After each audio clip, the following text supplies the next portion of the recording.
You know, to impact young people with truth, I always go back to that pyramid.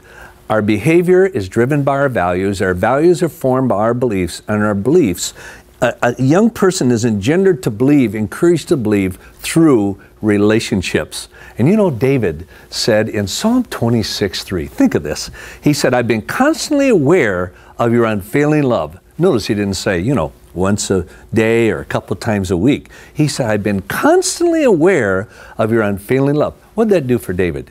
And he said this, and I have lived according to your truth. If David had not seen that unfailing love, and even then he stumbled, I do not believe he ever would have lived according to God's truth.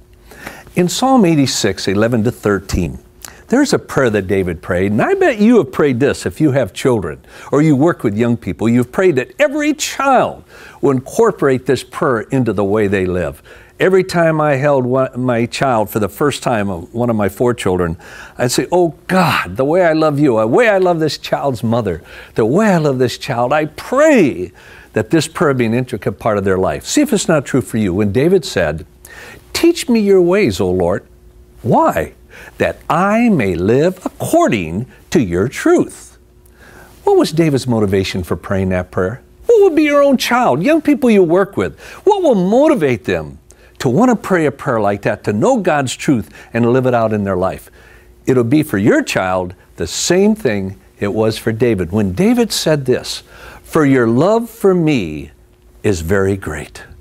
Oh, men and women, it's relationships that engenders beliefs, that forms our values, that drives our behavior.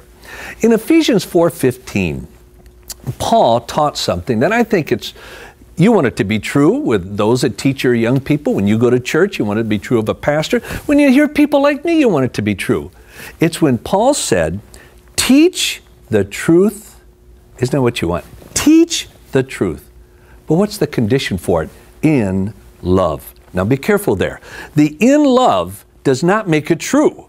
Look, you can teach truth in hatred and it's still true, but the problem is nobody will want to know it. And so it says to teach the truth in love.